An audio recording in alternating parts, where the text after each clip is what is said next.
Charlie Punzani said in his book, The Complete Joy of Homebrewing, making quality beer is easy. Don't let anybody tell you any differently. At the same time, making bad beer is easy too. The difference between making good beer and bad beer is simply knowing those little things that make a big difference and ensure success every time. Above all, the homebrewer should remember not to worry, because worrying can spoil the taste of beer faster than anything else. Relax, don't worry.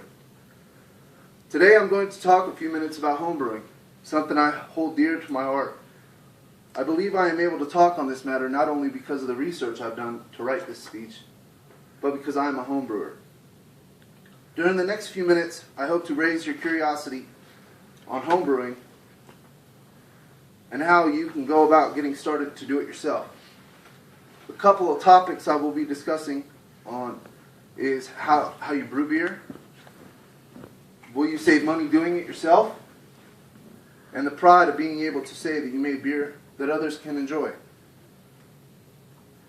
Brewing beer for me is more than just creating the adult beverage. It's a way to connect not only to the past, but the others and myself. By the end of this speech, I hope to light the fire in your desire to start brewing your own beer. First, I will tell you about the steps involved in the process of making beer. While looking at my visual aid,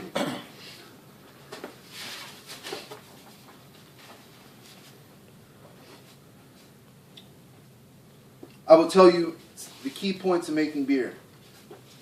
The first step is we're going to steep the grains to extract the sugars. By doing that, we've created the wort. Now we're going to bring the wort to a boil, and as we're boiling, we're going to add the hops. That adds the bitterness into the beer. Once we've done that, we're going to cool the wort down, and we're going to add the yeast. Then the hard part, we have to wait. While the yeast is eating the sugars, a byproduct of that is the creation of alcohol. It also helps flavor the beer. And then we'll bottle it up, and we'll have to wait a little bit longer so that it carbonates, and we'll be able to drink it.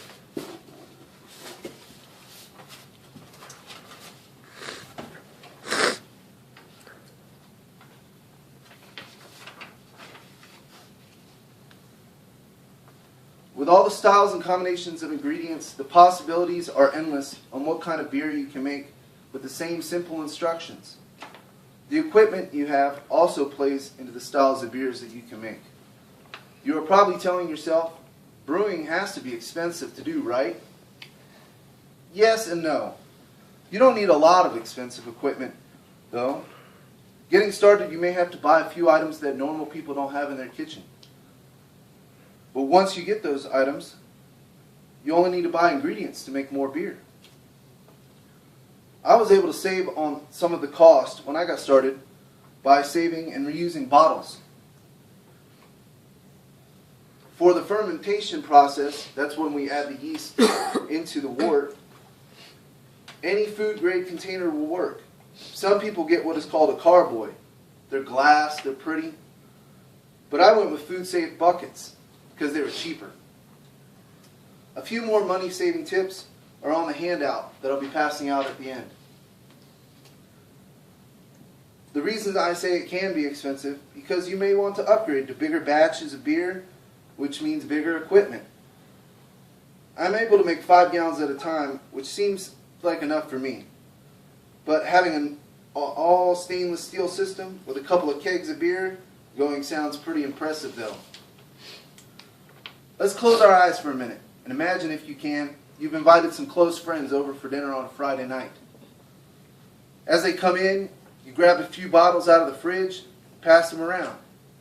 As they start to look at the label, you can tell them it's a beer you made last month.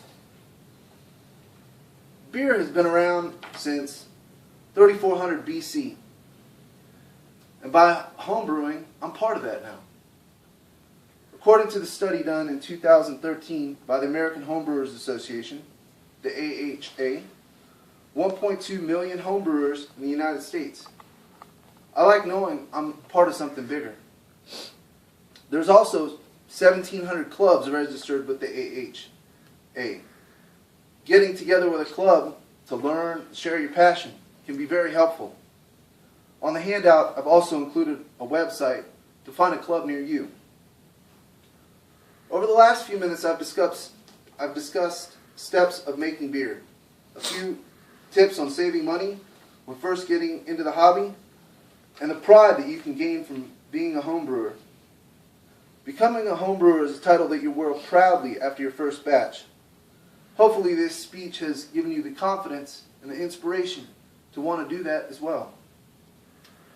In 2013, according to the AAH statistics, homebrewers brewed more than 2 million barrels of beer, which is over 62 million gallons of beer.